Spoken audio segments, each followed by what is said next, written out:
Yes, it is that time again. It's Friday night. It's just after 9 o'clock. And of course, folks, you know what that means? It must be time for that Friday feeling, even though Celtic are all over the place at the moment. We're still here. We're still here on a Friday night. We've still got that Friday feeling, and we're still doing what we do best.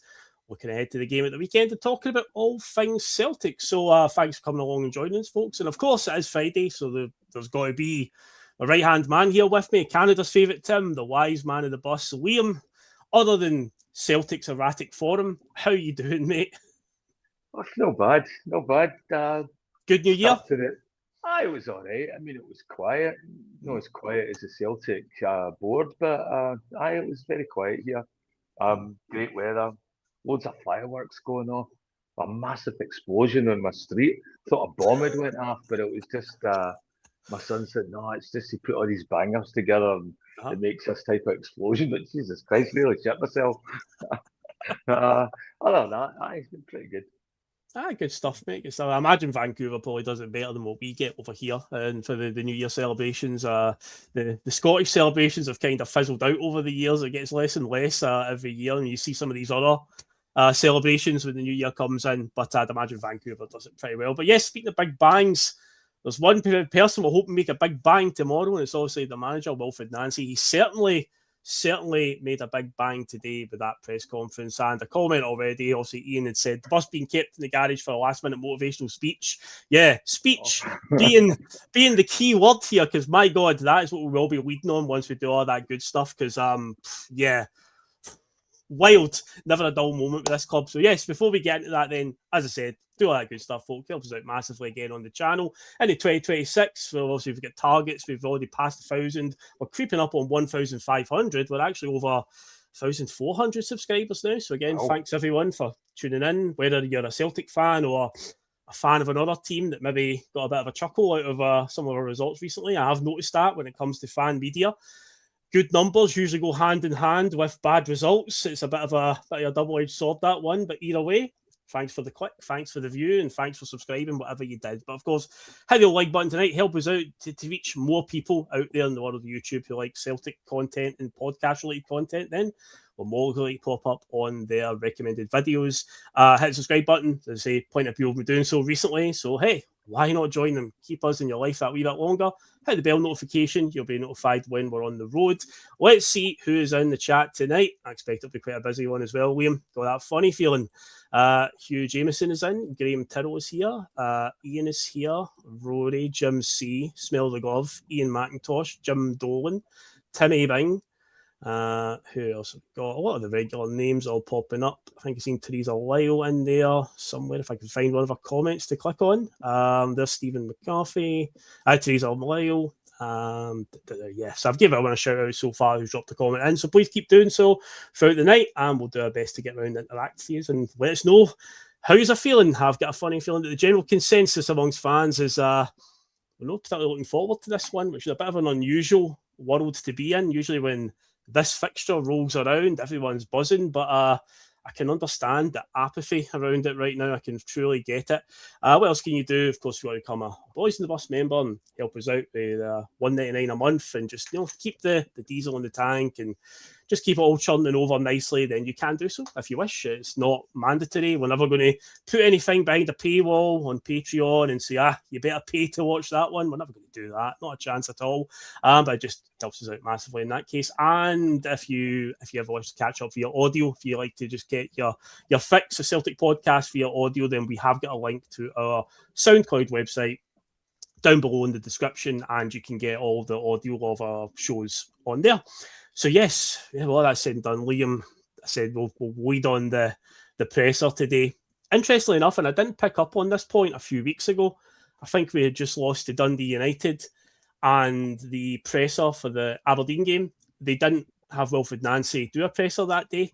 So running up to today, I was wondering if we're going to see a repeat of that, because say the move not to put him in front of the press before the Aberdeen game was a bit deliberate, essentially, what they did there. They kept him at the line of fire, but I thought after the Motherwell game and how toxic it has truly become, I was like, I wouldn't be surprised if the club do that again. There may be some people within the club right now that are thinking we probably should have kept him at the line of fire today because was it a head loss moment how best can we describe what we saw? It was obviously a 25-minute long conference, but there's an 8-minute spell where he just lets loose. Wilfried Nancy just goes to town on the press and just the general mood towards him from every corner really right now. What did you think? Just car crash, absolute car crash in an interview. I don't know who advised him. Well, it doesn't look like there's any advisement there. That seemed to be, as it rolled off him, it just came out naturally. You always want to give people the reason of doubt, when English isn't your first language. But that wasn't the mistakes in English. That's a mistake in the understanding of what he thinks Celtic is. And you can just see we're not aligned. Might be aligned with the board's motivation and what they want for Celtic. But my God, if that was a speech to sort of like get the fans on side, motivate the players, I mean, God helps what speeches, God help us what speeches they're hearing. But my God, it was just off the rails. It was, he doesn't think it's a problem, and I keep getting the feeling that he thinks he's here to fix something much bigger than what he was meant to just what his remit was. His remit was to win the league. No builders up the ground. We weren't at the ground yet, but my God, we're getting close to it now. And that speech, I mean, what do you think? What was the details that you picked out there? Oh, the very first thing was he was very heavy on the I've not had a pre-season with them, 4 weeks, 5 weeks. Martin O'Neill didn't have a pre-season with them. He came in at the drop of a hat where Brendan Rodgers had left in the middle of the night again. And Martin O'Neill was he was on TalkSport on the Monday. And by the Tuesday morning, he was a Celtic manager. And on the Wednesday night, we were playing Falkirk. And we won 4-0 that night. Just hit the ground running. There you go. And then we beat Rangers that weekend in the League Cup semi-final. And Martin O'Neill, 73-year-old, he didn't have a pre-season with them. He just came in. Obviously, he had Sean Maloney, so maybe the benefit of having somebody there. But hey, Gavin Strachan is still there as part of his team. He was part of the coaching staff. He's been there for years. So I can't really put it down to but he had Sean Maloney, who might have been able to, dictate how to lay the team out, Martin O'Neill, right? But Gavin Strachan is there. So it's not that. So, yeah, that was the first thing that I zoomed in on right away where I was like, no, that doesn't wash at all. Martin O'Neill was able to come in and for 8 games, he got 7 victories, including an away win in Europe, which was a real hard thing to come by when you're Celtic, it seems. And to say a win over Rangers in the Cup semi-final. Unfortunately, the current manager, after all that hard work of getting by Rangers in the semi-final, just turned up to the actual final itself with the attitude of, it's not about winning trophies. It is. It truly is. That's gone now. That's gone. There's nothing we can do about it. St Mirren have got the trophy. Fair play to them. But yeah, that was definitely the first thing, Liam, about the no pre-season. I've not been able to work with the players in that sense, and it's like I get. Okay, you come with a very strict way you want to play, a very specific style. But again, you're doing the damage to yourself because you could have just took a step back and said, right, I can't get my plan in place until I start to get some players that fit my model. And I've not had a pre-season or a long time work for these guys. I should probably stick to what we're doing. I mean, these are things that we've said and every other podcast is saying. Every other fan can't wrap their head around it. Like, why would you not have just stuck to your guns? So I think while he's arguing, I've not had a pre-season, this doesn't wash. I say he's doing so much damage to himself right now with his approach to the team, Liam, or how he's organising the team. It's just 2026. Happy New Year, everybody, by the way. Yes, indeed. It's not like you didn't have a chance to look at how Celtic's been performing lately. They could have sent him a link, or they'd probably charge him and take it up his pay for a link to Celtic TV and just go and watch like that. I mean, he was identified, I think, about 3 weeks before we actually got him in the building. There was plenty of time for him to go through, even with his staff there in Columbus that he brought with him, to go through the tapes, watch what Celtic had done, identify the players that might be better for each position. I know he's not seen him in training and that, but my God, just to say you've not had a pre-season, that's bogus. So it is. That's just, I think he's just looking for excuses now, and he looks in over his head. He really does. I wanted to give him every benefit of the doubt coming in. He wanted to be gracious. You want to say, okay, well, you don't want to jump to conclusions. I didn't want to sing him out as like a what's his name, Martin, Russell Martin Russ Martin, type reaction. You know what I mean? That we had across the road. No, we want to give him a chance, and as well too, is that I had high expectations of him. Coming in and saying, okay, well, no, he worked with Terry Henry. He did win an MLS championship 2 years ago, by the way. Yeah. But yeah, it just looks like a desperation move on our part. And now when we're seeing him, he's fighting. He's desperate to try and retain his job and just do the actions looking like he's trying to fix this thing. And I don't think he is. I think he's doing irreparable. He's doing more damage right now. We're getting worse. We're getting worse under him. No, definitely. This when he was going on about, judge me in a few weeks and a few games and all that. And it's like, mate, 7 games is a long time in the world of Celtic and Scottish football. Say Martin O'Neill had 8 games and he won 7 of them, and that was only about a 7-week spell. So it's like it's actually quite a long time he's had already. But yeah, it did seem like a guy that was letting the pressure get to him a little bit. We had seen before he joined, there were some clips doing the rounds of his time at Columbus Crew in Montreal where he did snap at reporters at press conferences.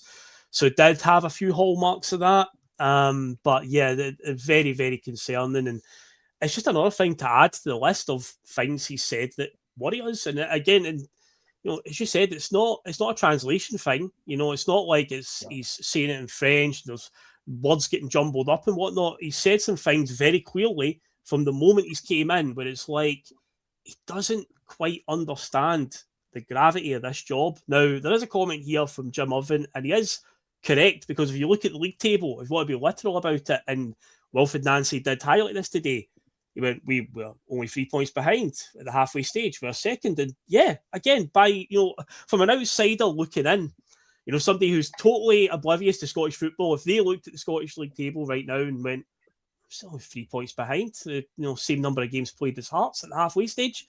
So it doesn't look a crisis, but to people like us, the fans who are watching it week in, week out, and are seeing the mad deterioration, and we're just worried that the writing's on the wall here. We've went from the opening of the season where we were plodding along under Brendan. You could see that things were starting to go downward anyway after a terrible summer transfer window, but there was still, obviously, he was grinding out results here and there, but obviously the Hearts game was an absolutely abysmal performance, obviously losing the Champions League qualifier at Kairat.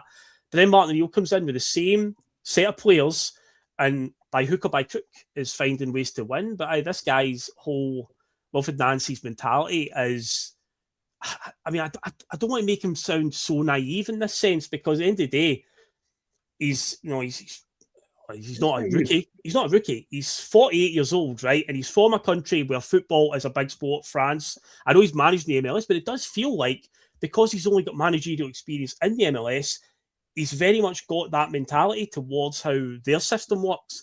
You can afford to lose a few games because you don't need to finish top, because you can still win the championship through the playoffs. There is no playoffs here. There is none.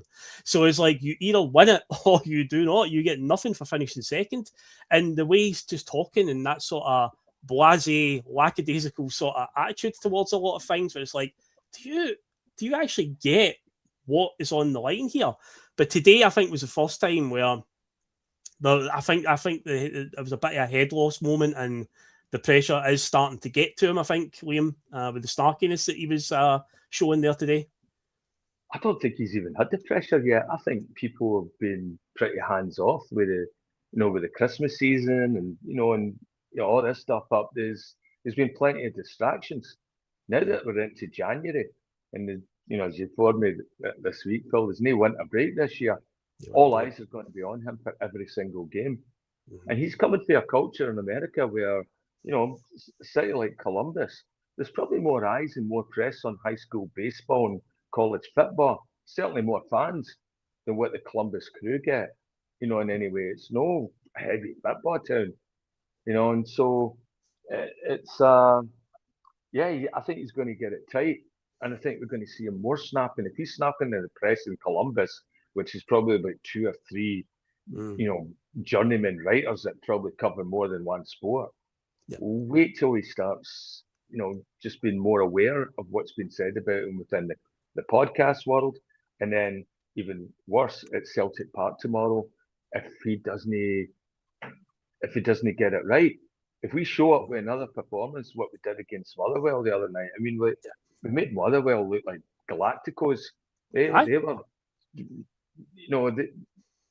it's funny. I heard them, when they came out after the game and they were talking about. There was one of the Motherwell players saying that they had Celtic sussed out. Their manager had told them exactly how Celtic was going to play, and I think they were shocked that we did it exactly like that, and they were able. Well, if we do this and this, we'll be able to beat them. I'm wondering if he's even watched Rangers, or if he's so tuned into his own system and his own philosophy that we're just going to go out there and they know exactly how they're going to play, and they've been training all week of exactly how they're going to play through our block, how they're going to take advantage of the wings, and more importantly, how they're going to attack Trusty one-on-one. Well, we're setting up for disaster here. No throwing in the towel yet, but my God, it's clearly hanging on the rack in front of me. There's a few people in the chat have said that, like, the season is salvageable. As I say, from looking at the league table right now, halfway stage, you're 3 points behind. So realistically, you're like, well, okay, we're not exactly like the COVID season, where at this stage, at the halfway point, I think we were touching double figures behind, even though there was a whole thing about we had like 3 games in hand, which, if I remember correctly, after the infamous Dubai trip, I think we drew 2 of them to Livy and Hibs at Celtic Park, and that just put us back. So we're still in touch of distance here, but it just feels like they're not going to change it, and things are going to get worse before they get better. That is the sinking feeling that a lot of us have got right now, and I totally understand that and totally get that. But I say that's just a lot of the fans, but the stuff today in the presser, it's just like, it just is worrying. I'm saying they just add it to the list of things that he's said since he came in the door. A couple of the comments, Will Condor says, the longer he stays, the more likely it is he stiffens one of the journals in a press conference. I just get visions of that time Jim McLean punched one of the reporters, I think it was like 99, 2000, we were there. One of the reporters on BBC asked him about, I can't remember who the Dundee United manager was at the time. Jim McLean was like, I told you not to ask me that. And then he stepped off the camera and punched him and then swore. So I just got a vision of that. Hopefully it doesn't come to that. We hopefully don't see any of that happen. But yeah, he did get a bit snarky with him today. What else? I've got a couple of comments starred there.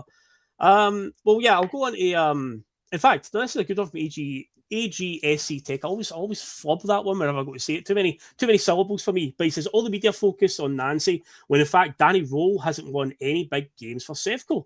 If we win tomorrow, he is in fact under pressure because we won't ever be weaker than we are tomorrow.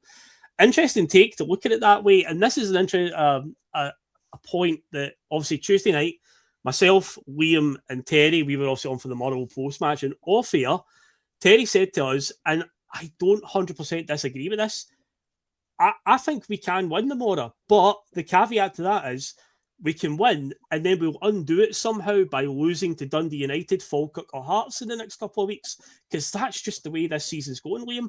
We keep getting close to Hearts, who are obviously sitting top and high. They're doing what they need to do. They're winning games. They've had a bit of a stumble recently, but they're still keeping themselves in front. But it's felt like the last 2 times we've been in an opportunity to go level with them or pass them, we've tripped up. And I feel like that's the sort of story of the season so far. We could end up beating Rangers tomorrow. We could just have this mad day where it all just goes our way and we win. But then you wouldn't be surprised if in, I think it's a 10 days' time, we play Falkirk away from home. We've got Dundee United next Saturday at Celtic Park and then Falkirk in the midweek after it. You wouldn't be shocked if we were to lose points in one of those games. And then we've got a trip to Tynecastle at the end of the month. But that kind of sums up where our season is. We could maybe pull out a mad result tomorrow and just shoot ourselves in the foot again and somewhere else down the line. Yeah, if we win tomorrow, I think it's one of the emotional. You win emotionally because it's a big game, it's at home, and it's against your biggest rival. You like it or not. It's everything to play for. It's a New Year's Day game, which is, historically, it's always, I think, the biggest, Celtic Rangers game. And, start of a new year, chance to put it down. And so it won't be about tactics or strategy or individual team selection. I think it'll be the players in the park getting spurred on for the crowd, and you'll see that tomorrow. And so, yeah, you could get a very good emotional win that drives us over. And then, as you said, when that goes strips away, and you're at Falkirk or you know, Hearts at Tynecastle. Well, Tyncastle's an emotional one as well, but but you're right. Once the guard is down, then there's every opportunity without that pressure to lose points there because you don't have the crowd behind you. You don't have the high stakes is what we're getting tomorrow as well. So yeah, you're right. I mean, I'm not giving up hope tomorrow in any sense because I think there's players there. I still think we've better players than Rangers. And as you said, they're yet to win a big game and their points are deceiving as well. You can look at 3 or 4 of the games that they won or drew could have been losses or ties because of very, very dubious refereeing decisions, which have this isn't me being paranoid or anything. All you have to do is just look at the replays and then look at the Willie Collum, tap dancing around it at the end of every month, saying, well, that should have been, or this should have been a penalty or a handball. And, they seem to have a lot of those kept them in this race. If they hadn't had those decisions go in their favour, they're all documented, they're on telly, VAR now. They shouldn't be in this race right now. They should probably be another 5 points behind, easy, of what they are now. But we'll see what you get. So, there's nothing to fear for them as a team other than them having a wee bit more momentum. But as you said, that can come crashing down when their momentum, oversteps when the hype becomes more than reality. I hope it's a battle tomorrow. I really do, because I think we'll win a battle. We need to dig in somehow, but I say when we get to close at the end of the show, we'll obviously focus more on how we think it's going to go. But I understand the apathy from most of the fans right now. But let's look at. I don't know if this is a plus or if this is a good thing. But anyway, we did sign somebody today, Liam. There was actually a signing, and it is still early in the window.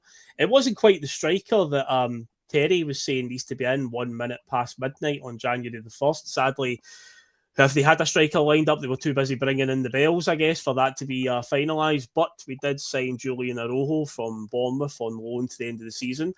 I can't say I know much about him because he hasn't played a single minute of Premier League football this season. So right away, when you've got your card out of what you want a player to be when they come into Celtic, we need a player to hit the ground running. He's lacking match fitness, so you could put a big cross through that one right away because he ain't played a single minute. I believe he's got 1 appearance all season in the Carabao Cup for Bournemouth, a League Cup game, and I don't think he played the full game. I think he gets subbed off in that one. So we're bringing in a guy who he gets sent off. That's even worse then. Brilliant. He got a red card for his troubles. But yeah, that's only football compared to football he's seen this season. And yeah, we brought him in. He's a right-sided defender. I believe he's a full-back, but again, with this new fancy hybrid stuff that's going on where the full-backs are actually now centre-backs in Wilfried Nancy's world, I'm just going to call him a right-sided defender. I don't know if he'll be deployed on wide right tomorrow or if he'll be in right centre-back ahead of Anthony Ralston. But biggest concern right away, the biggest red flag I've got is a guy who hasn't played that much football. If he is thrusted in tomorrow, I've looked at my crystal ball and I can see a hamstring injury coming. That worries me greatly, Liam, and I hate to say it, but it comes part and parcel with the lack of match fitness and the way that he wants the defenders to maraud forward and whatnot. I just have this vision of him chasing a loose ball and hamstring going or something like that, or a muscle pull or whatever, and it's like, oh no. Because again, this is why it was so crucial to get players in that are fit and ready to go. But this guy hasn't played any football really this season. And yeah, he's on loan towards the end of the season. And so I can't judge if he's any good or not because I haven't seen any of them to make a decision on that one. You have to go back to, I believe he did play in the MLS previously, so perhaps Wilfried Nancy knows him from that. Obviously, maybe he's earmarked him a good while ago. But yeah, he is coming in. So you would think, and again, I can't decipher if he's going to be playing wide or if he's going to be playing as one of this back three. Ideally, I think you probably want him in the back three because Anthony Ralston has justifiably so been getting it tight. The boy, we always say this about Ralston, right? he'll always try, but trying doesn't always equate to ability. He had a great season under Ange in his first season, but ever since then, he's just not the standard we're looking for. But at the moment, we're in a position where he's playing all the time. He's been asked to play in a position that he's not comfortable with because, again, he's not a centre-back. But I would like to think that if Arojo is playing tomorrow and he's ready to go, fingers crossed, and he can make it through the full game, I hope he's taking Anthony Ralston's place. I don't know if he will. I mean, he's not that tall. That's the point. Yeah, that's a point. Yep. You know, and they've got, is it Asgard now that they've got? He's scoring goals for that position as well, and he looks quite physical. I don't know. I mean, I've watched I watched Mexico because they play against Canada a lot in the CONCACAF stuff and that, and you know they always look good in that. But you know their defenders are usually quite big. It's not like the wee small guys used to get before, the big strapping lads that play for Mexico there in the back line. Yeah, you're right. As far as the signing goes, it being uninspiring, yeah, it just seems to be going through to, okay, well, who can we get on the cheap and who can we get now? And it's not what we need. We needed somebody to come in and hit the ground running. And right now, I think Donovan's played no bad in space of Ralston. I've not gave up on Tony Ralston yet. I mean, he has been poor. You must be one of the few that's left. I know. Must be. I think Ralston's one of these players that when he's your main guy, you can see all his faults. When he's just a backup, he comes in and he'll play a good game here and there for you and that. But yeah, I think it's just got to the point right now where, despite being a senior player, I think Donovan should be given that shot. I think he's done a lot more. Or I don't know, do we play Dane Murray at that thing? I know he didn't look good under Rodgers, but there's other games when I saw Dane Murray where he looked good. Can we discard the boy just after one bad game? I mean, God, even Stephen Walsh would probably look better in that defence right now than what we've got. Yeah. And yeah, so the Mexican guy coming in, I don't expect to see him starting. I expect to see him maybe coming on later. And if he does come on, I think it'd be as a wing back and no in the back three. It just, I mean, it's going to upset some of the other boys if he comes on and he has a stinker. Expecting, you're bringing in a guy with no real pedigree. It's going to walk into a team, and it just tells the rest of the players what the manager thinks of them if he walks into that position right now, despite not having kicked the ball since August. Yeah, see, right now, I agree what you're saying about like Donovan, for instance. He has got a bit of height about him, but again, he's still got quite a ways to go, obviously, with development. But he's only going to get any sort of development by playing. But again, this is where we find ourselves with all these injuries that we've got. I mean, I do sympathise with Wilfried Nancy to that effect. Since he has came in, the injury list was already big anyway, and it's just continued to get bigger. And guys like Alistair Johnson being out is obviously crucial. The quicker that he's back, then the better. But right now, yeah, we are literally looking for square pegs and round holes. And yeah, bringing in a player that hasn't played a minute of competitive football in the Premier League this season, and it's like, yeah, this doesn't make you a guy that can hit the ground running. I hope I'm wrong. I hope he's some physical specimen, some absolute freak of nature, and he can just come in and just adapt right away and play a full game. But I just have a feeling it's going to be one of those phased things. He'll have to have sub appearances, and when he does start, it'll be like 50 minutes, 60 minutes he gets, and then subbed off. And that's not what we need. That's not what we need to say. It needs to be guys that are coming in and clicking into this first team right away. But does this wave a red flag that the board have already made up their mind that they're not going to back him sufficiently, and it is just going to be loan signings to plug the gaps until the end of the season? If he manages to survive the end of the season, if he manages to pull this out the bag, maybe then they'll go, okay, maybe we can back him now. But again, remember, Mick Nick did that video before the Dundee United game where he said they'll back him over the next few windows. He's excited about the project. So yeah, I think. Do you think a loan signing with no option to buy is backing him? That doesn't look like backing him to me. I say a guy who's not played any games. This isn't like a Craig Bellamy or Robbie Keane level signing coming in. A guy who is a very proven Premier League player.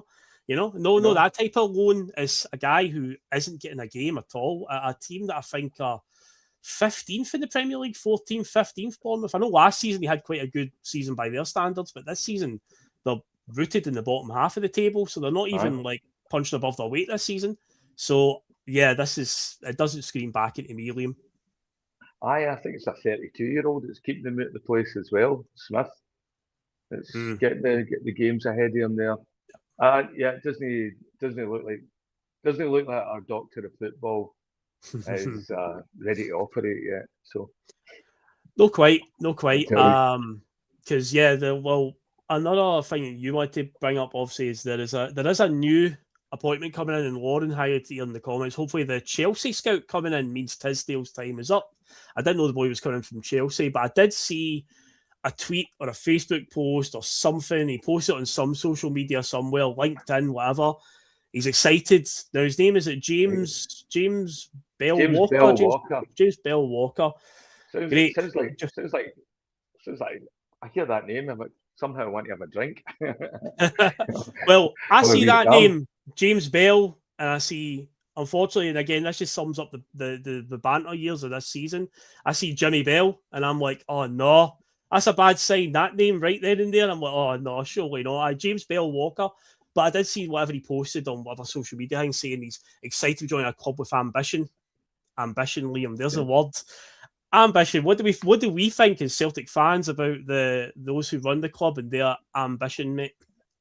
Well, I don't know. I mean, Chelsea and Celtic, despite Chelsea's recent woes, are certainly not an unambitious club. I think he's going to. I think if he's bringing the same sort of signings that what would go to Chelsea, he'll see what that ambition's like as soon as the first time they see the sticker price. There'll be absolute sticker shock when they see the price and maybe some of the players he's wanting to bring in.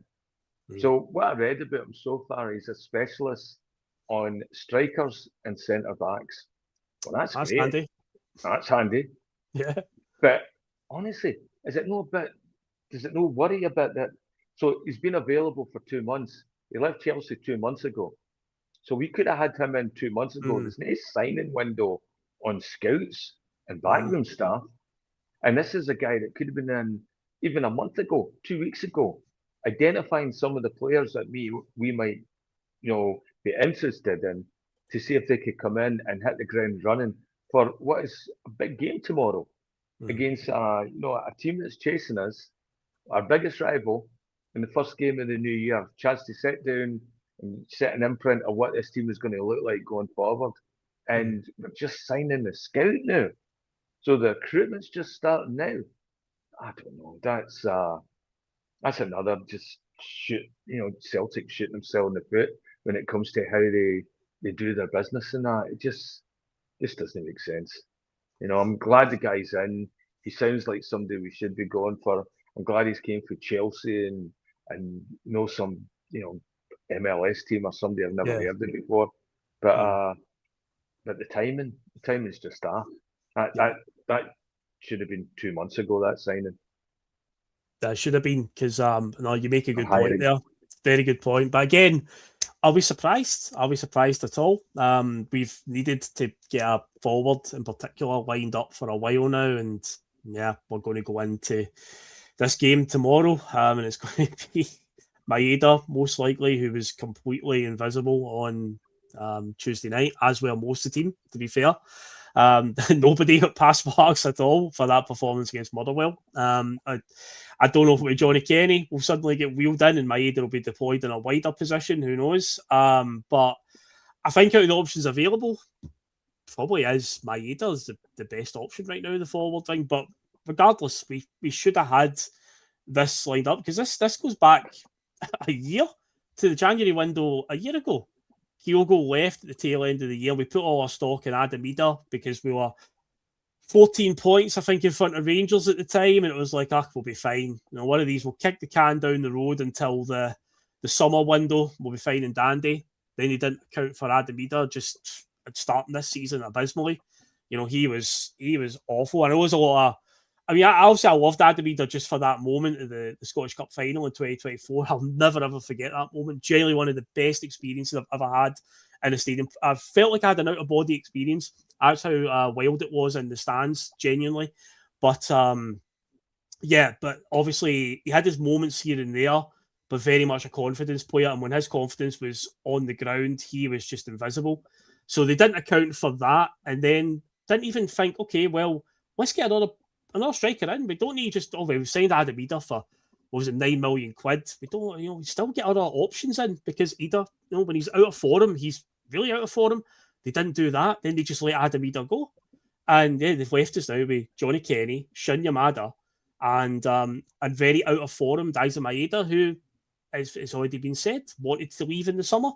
So when you look at his performances this season and whatnot, you're looking at a guy that, is he wanting to leave? Is his head still in it? Then you hear stories that he's said he's happy to stay. Is that a case of because he knows he's not getting that big move at the moment, and it's just a case I'm just going to have to persevere? But again, it's just such a shit show essentially of how they've managed to pull this off.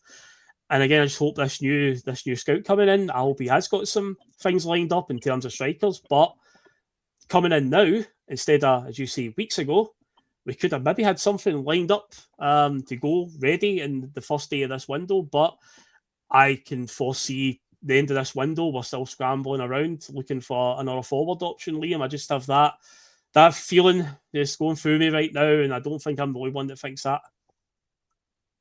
Well, it can't be alone.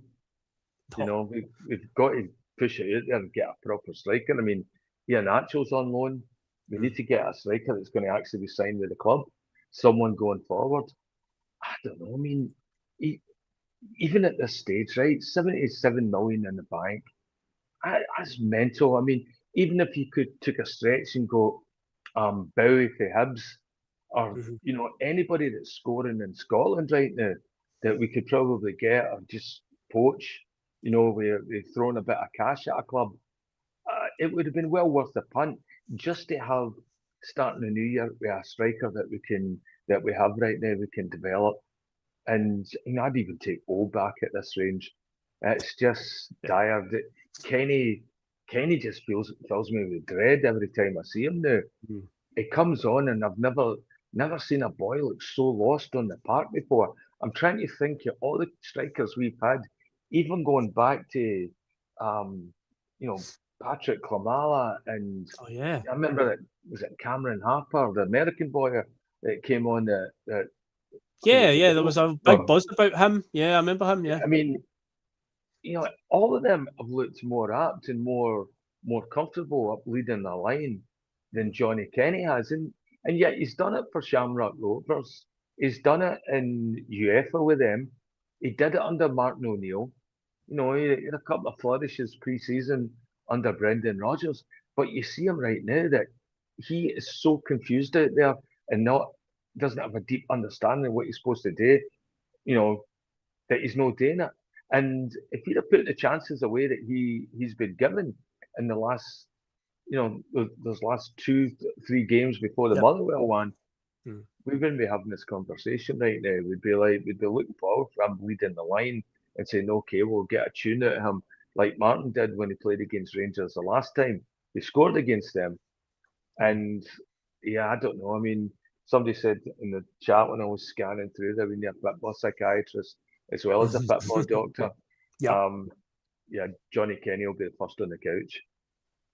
Big time. So that 2 games against Dundee United and Aberdeen, just the amount of chances he missed alone, so enough for us to win 7 games of football or whatever. But then you look at the Motherwell game through the week there, and we didn't even create any half-decent chances. So you can go from one extreme to another.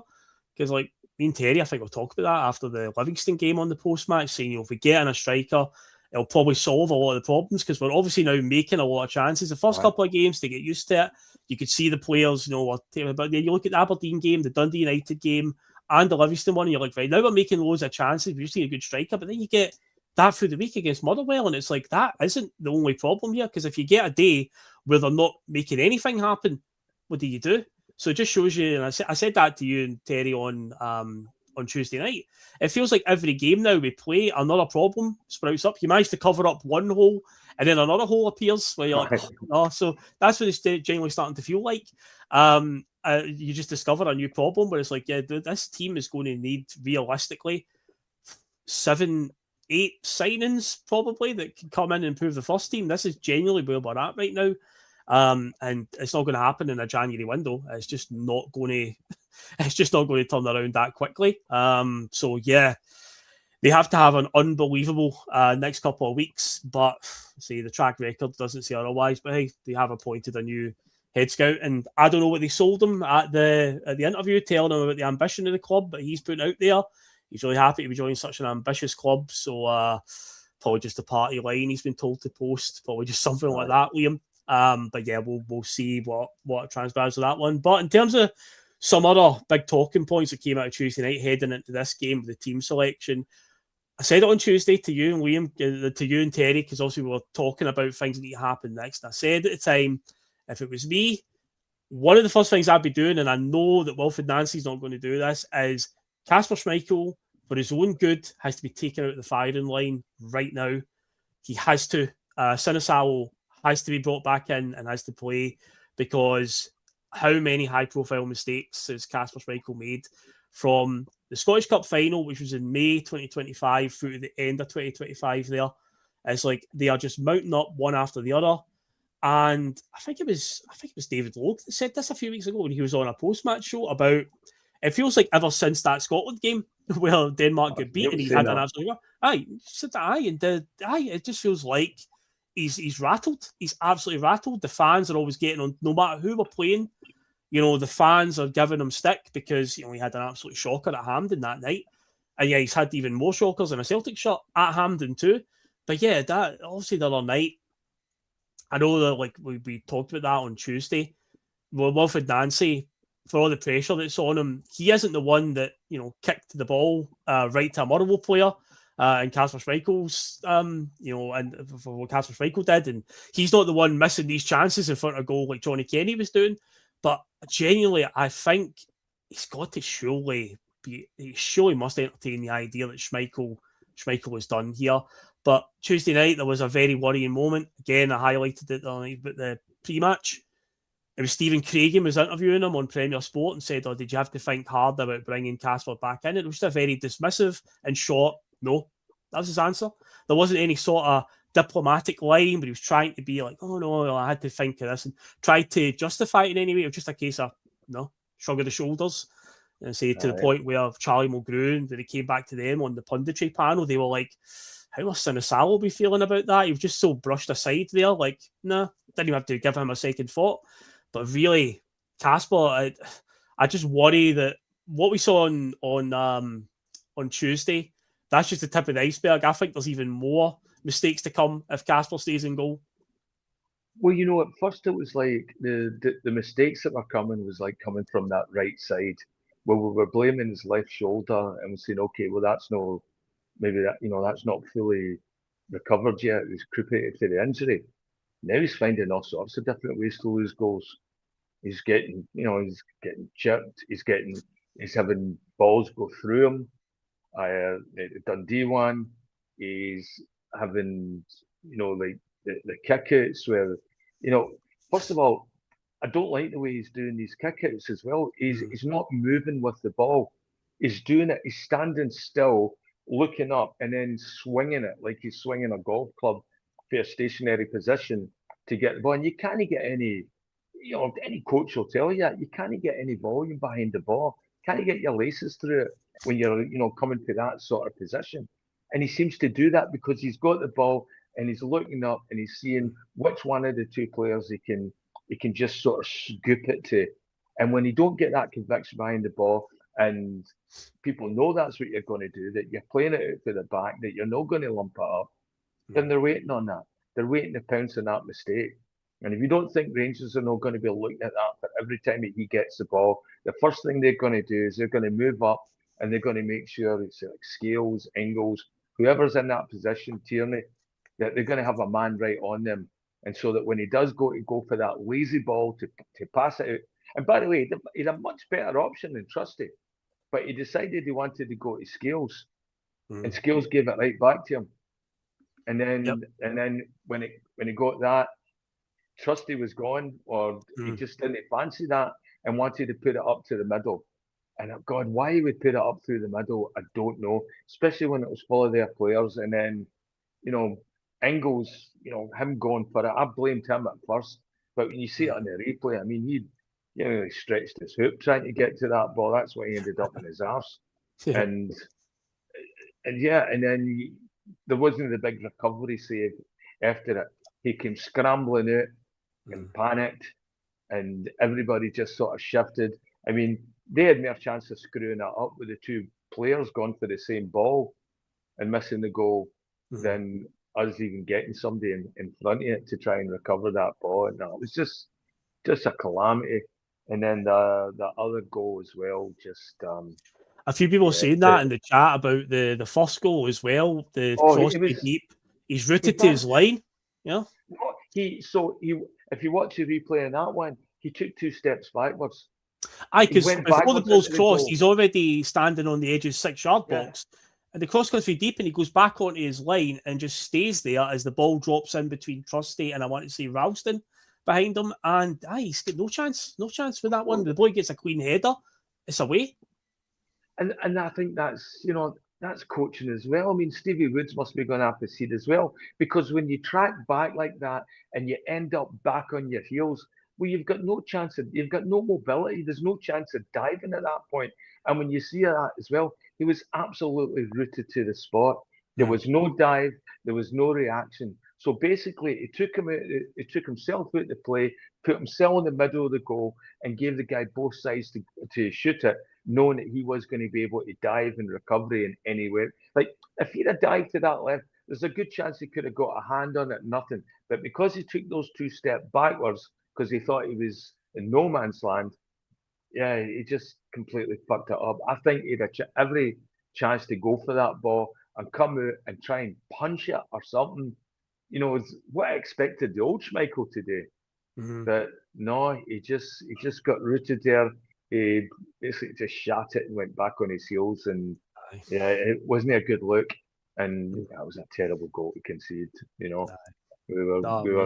I thought it should have been a goalie's ball, and even if he just shouts it, or if he gets close to the guy and he's got his arms in the air, he's going to put that guy off. Seeing the motion coming towards him, he's not going to be as brave going into the header. It was just we criticised Sinisalo in his game where he was coming out and he was punching a few balls away. But that would have done on Tuesday night. It would have done the trick that night.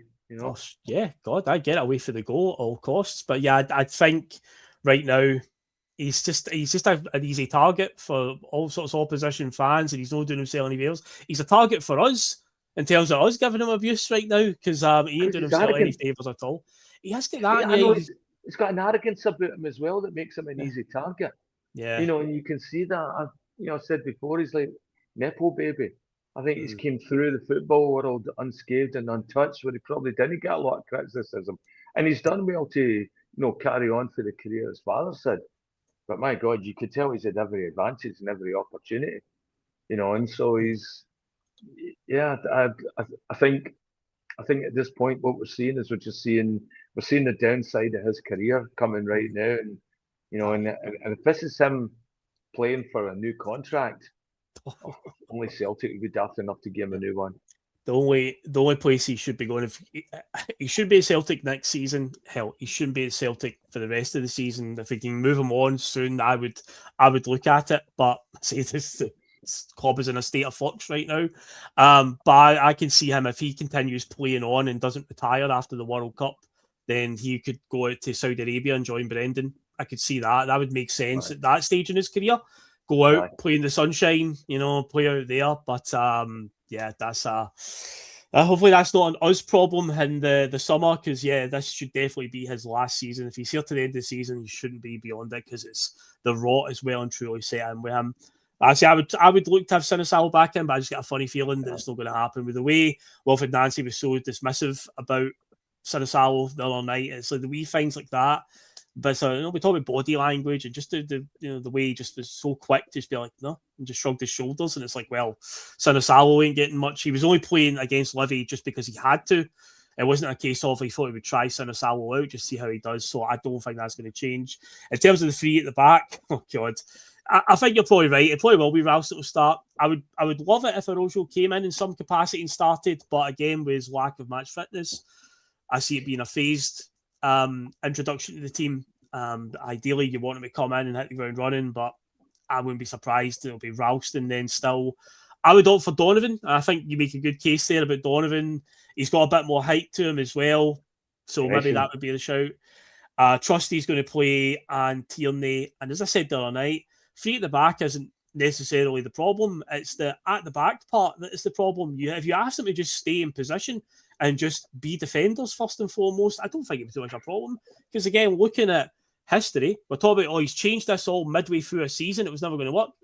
In the 2019-20 season, we had just lost to Rangers at the New Year game. They beat us 2-1 at Celtic Park. We'd had the League Cup final at the start of December where they played us off the park, right? Absolutely battered us, but we won it 1-0 and Christopher Julian scored. But the warning signs were there. Like, they had sussed our system. They battered us that day. Fraser Foster pulled out miracles. We all remember it very well. But then they beat us in the New Year game. And then we went away on, typical at the time, I was shipped to Dubai, but we came back.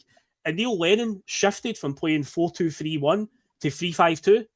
And we went and won like 13 games in a row. I think we won 13 games and drew one. And the draw was the last game we played before I think everything shut down, if I remember correctly. We drew with Livingston on the same night. I think Rangers lost to Hamilton Accies. But that was, he managed to change it halfway through the season, says, we're going to change this.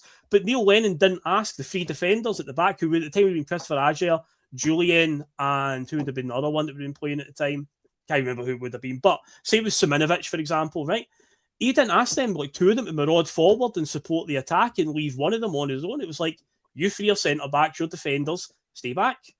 So, again, that's another wee thing. But, okay, if you want to play three at the back, Wilfried Nancy, fair enough, but ask them to be defenders first and foremost.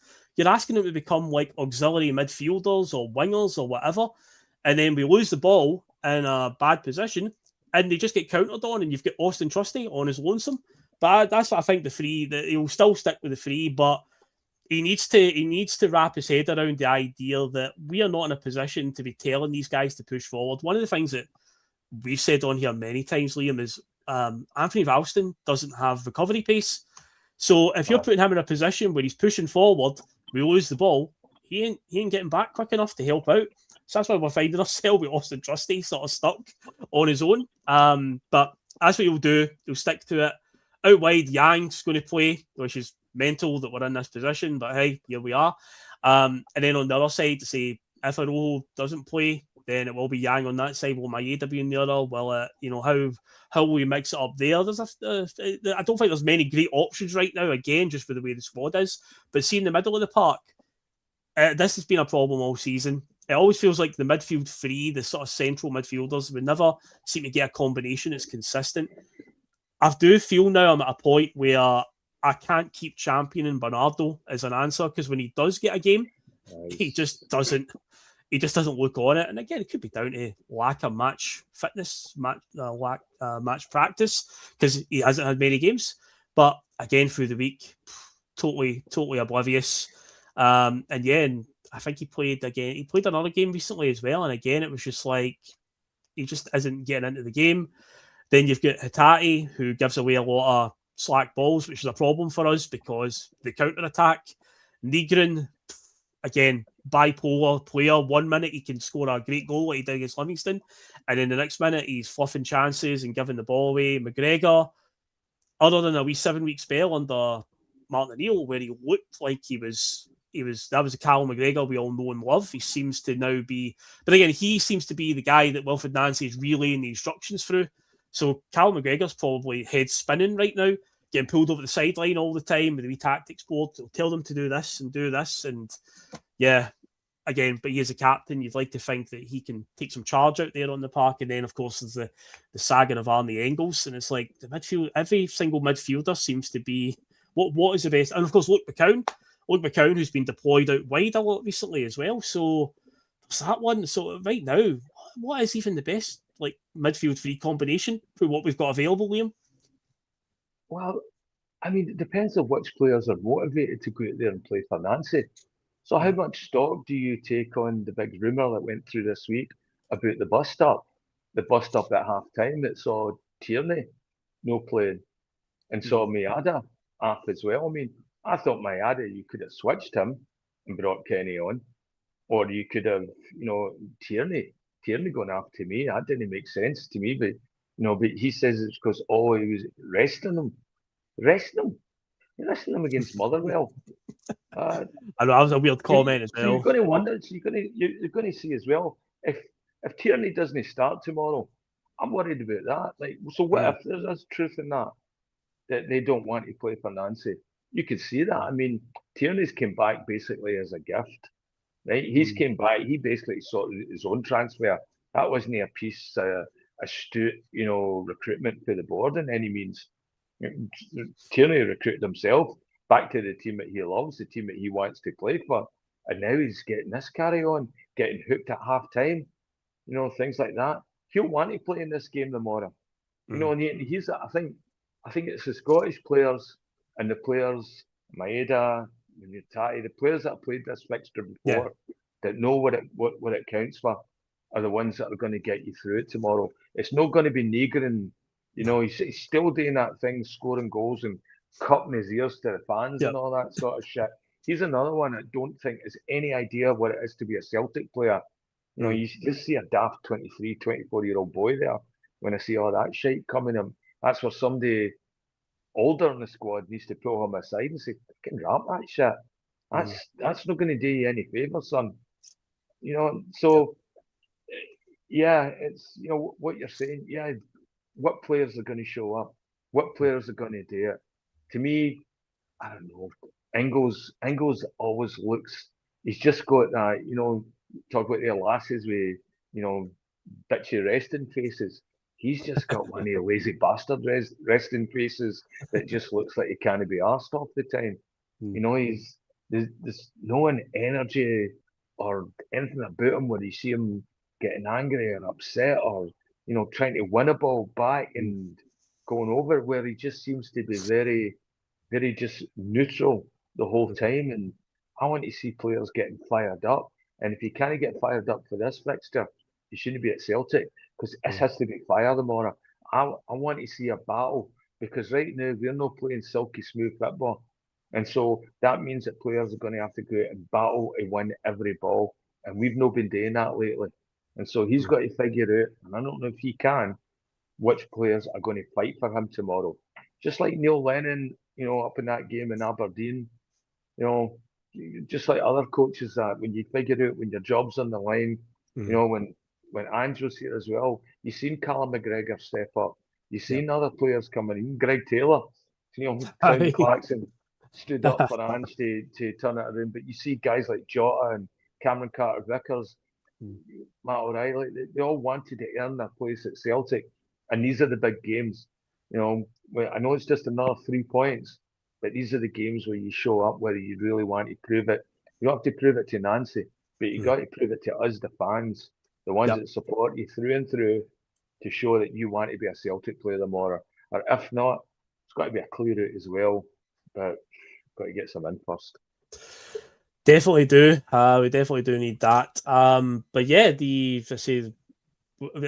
try to predict the starting lineup right now is just tough. It really is tough. There's no point really in trying to. We'll just see. We can kind of guess what the shape's going to be, because the manager is showing it's this way or no way, and he isn't going to adapt to it. I never know. Maybe tomorrow, Liam, will be the day where we'll just we'll go and watch the game, and then suddenly it'll be like, 4 at the back, maybe. But I don't think he's going to do that at all.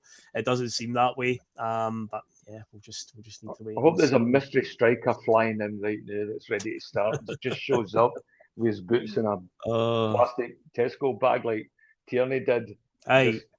Scott Sinclair, when he signed for us, Scott Sinclair signed that morning, was playing at Tynecastle that day, I believe, and then scored. So players have done it in the past. It has happened, but yeah, we'll no hold our breath on that Private one. Jet. Yeah. Private jet, getting jetting so in. it can't be any bargain basement guys. You need Aye. somebody that's going to be able to come in a private jet to get the Mora, or somebody that's coming to another team in Scotland. But God, they'll know of a private jet. So before another wee thing, there's a name obviously that came up there. We'll just quickly touch on this. Did you see the clip doing the rounds of it full time on Tuesday night? Luke McCown, the close up of him saying words to the effect of "fuck this shit, I'm done with this," and it's like, done with what? Done with the manager? Done with the team? What's the deal there, Luke? Is that him giving us an insight into how he's feeling, how the team are feeling? Interesting one, that. But yeah, lip readers have said that's looks like what he said. I don't blame him, to be fair, because that was obviously an abysmal performance. But I say that's a boy Phil that's probably been part of the crowd at different points in his life and all that, and looking up and seeing how irritated and how pissed off the fans were, and seeing that as well, and probably at that point his player part turned off and his fan part turned on. When you have Celtic players that are also fans of the club as well. I'd want him to have that sort of emotion, and he's done with that style of play. He's done with seeing that sort of reaction for the crowd. So I'd put it down to that. I don't think he's not in any position where he can walk into another team. He's not lit it up that way.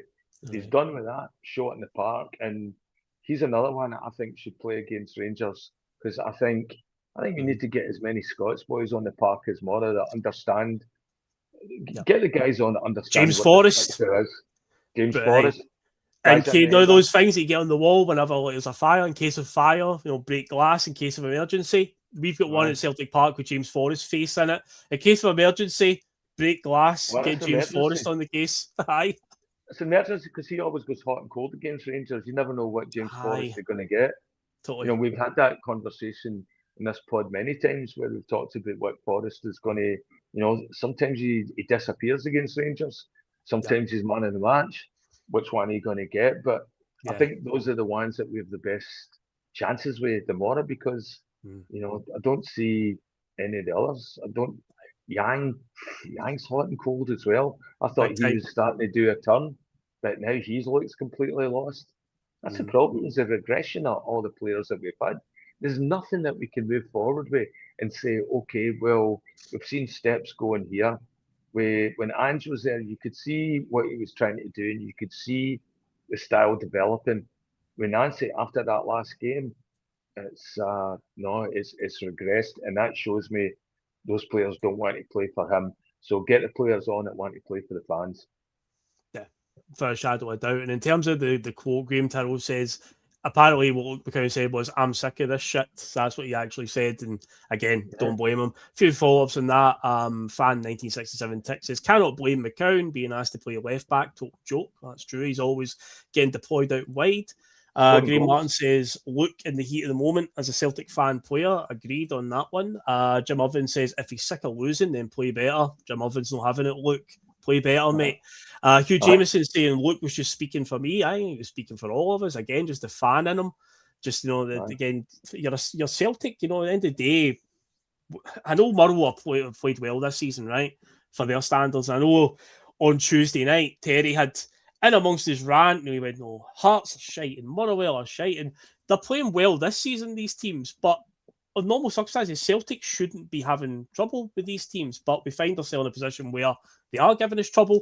And it did feel like, from the words that came out of Wilfried Nancy's mouth after the game on Tuesday, he had no preparation for Motherwell at all, and had already accepted we were going to lose or have a very, very tough game. And if you're turning up, your manager's got that attitude, then there's only one thing going to happen. And tomorrow, Jesus Christ, he cannot be turning up with that attitude tomorrow. If he doesn't get it now, he'll never get it. He'll never understand. Because, should we do predictions? Should we give it the kiss of death, Liam, or should we just I don't know how to do it really? Should we genuinely put it out there? How we think it's going to go?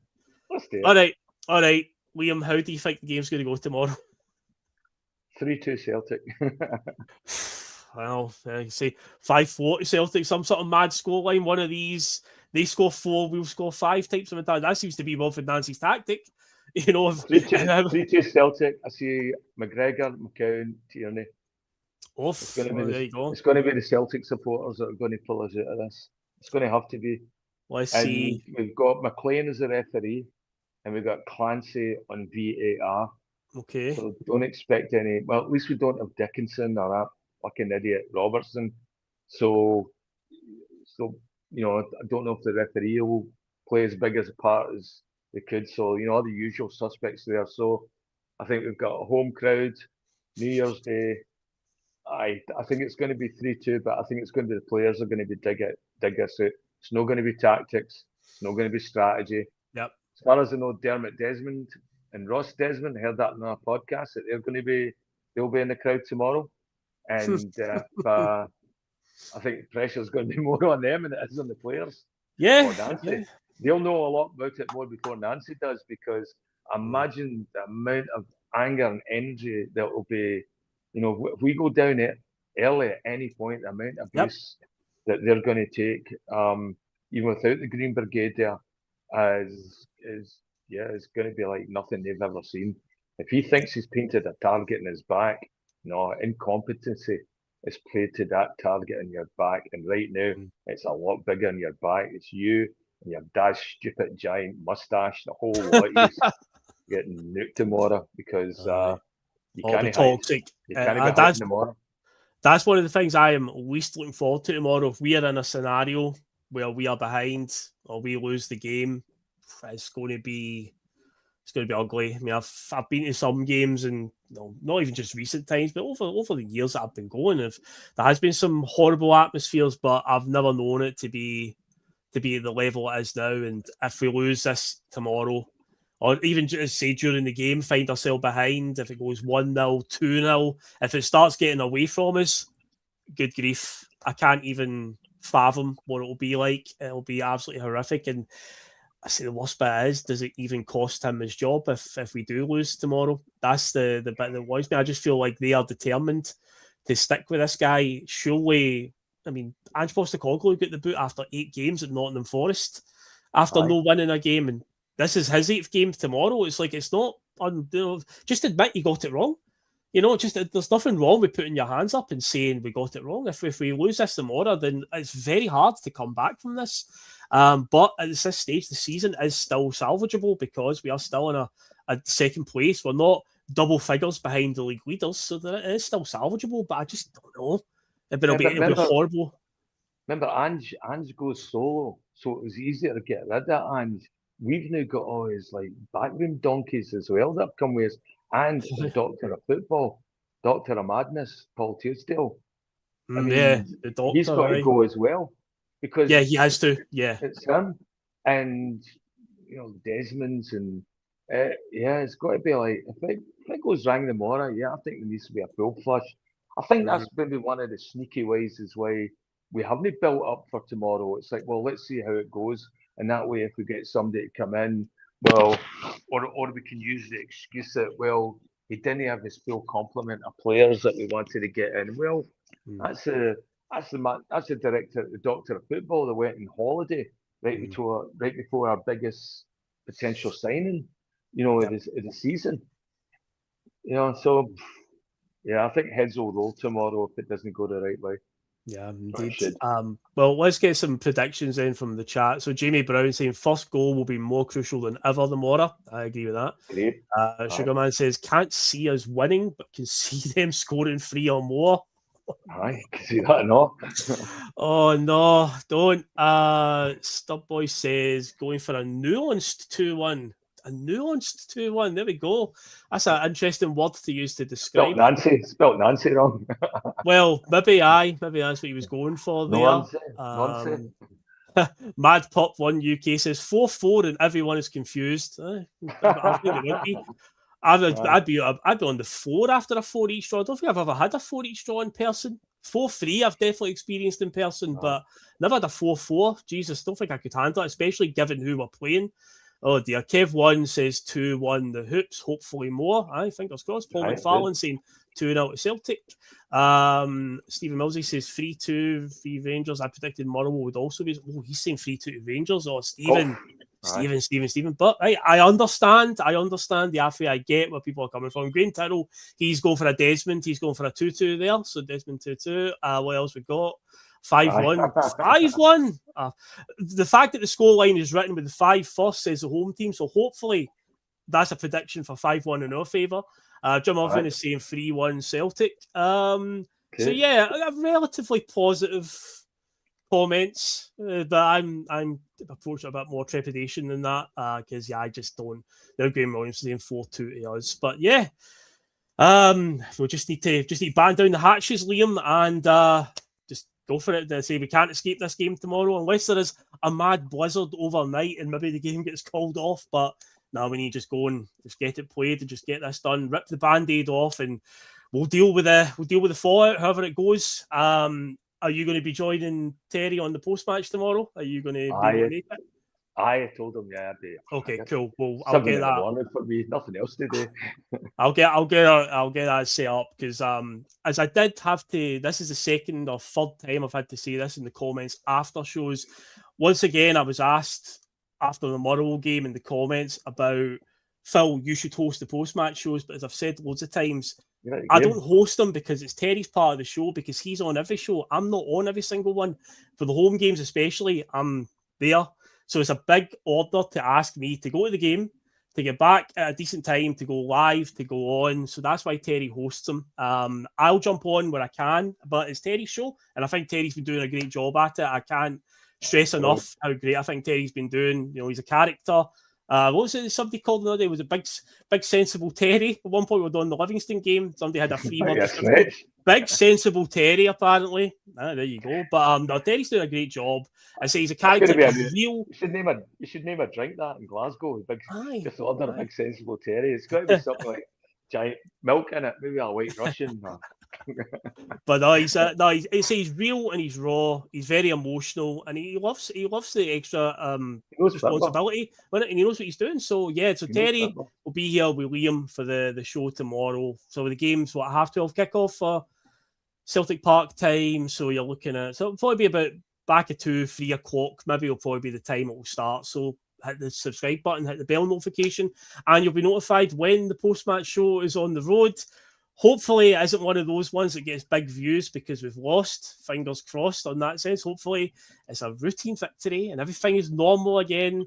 But I've got a feeling that it's not going to be the case. It's going to be carnage again tomorrow because everything is just chaos right now when it comes to Celtic. Oh, dear me. All right, well, I guess we'll just need to go now. Folks, enjoy the game tomorrow as best you can.